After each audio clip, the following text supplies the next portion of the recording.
The 2019 trade period is over, and after tantalising rumours and hours of negotiations, many clubs will walk away frustrated at the deals that didn't get done.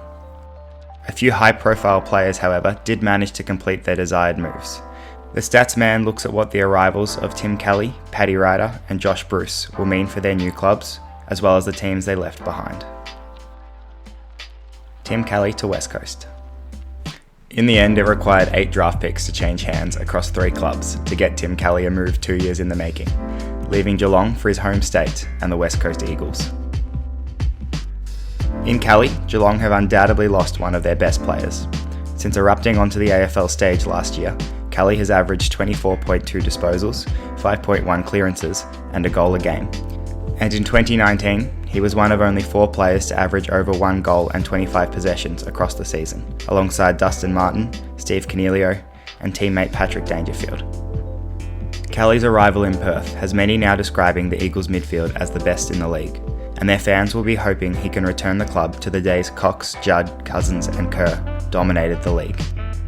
Champion Data ranks Elliot Yeo, Luke Shuey and then Kelly as the Eagles' best 3 midfielders, with Nick Natanui as their preferred ruckman, and Andrew Gaff, Dom Sheed and Jack Redden making a very deep midfield lineup.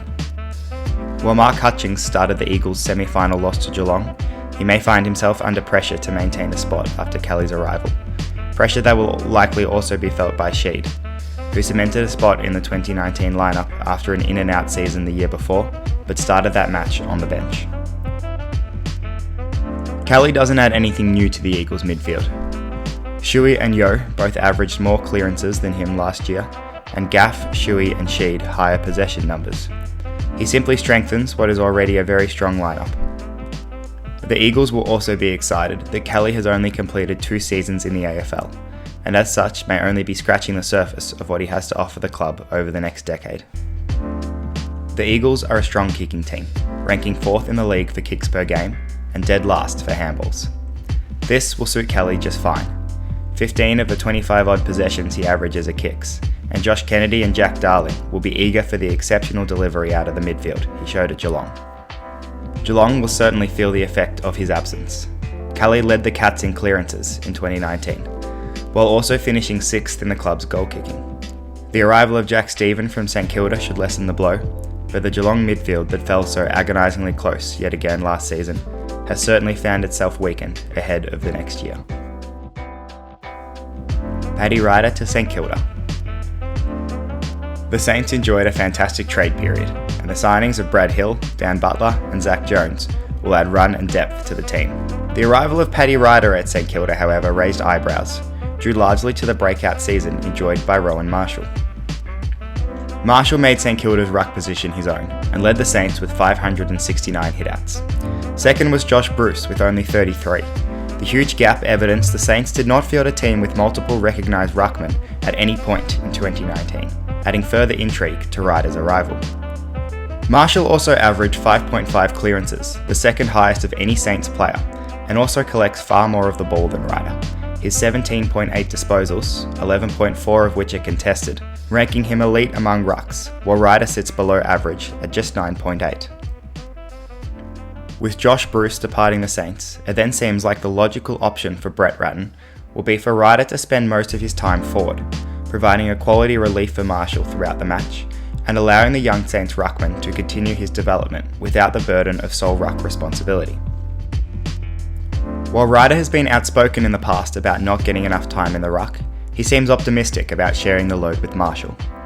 At Port Adelaide, I was stuck up forward more. It probably didn't work out as well as we wanted. I think with a player like Rowan, I would be very happy with 50-50 ruck time. I haven't really sat down with coaches and nutted down my role.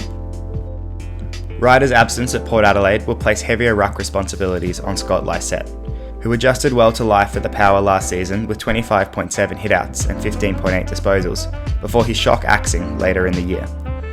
It also may well see more time in the ruck for Charlie Dixon and Justin Westhoff, plus further opportunity given to young ruckman Peter Laddams, who managed 5 games in his debut season for the Power this year.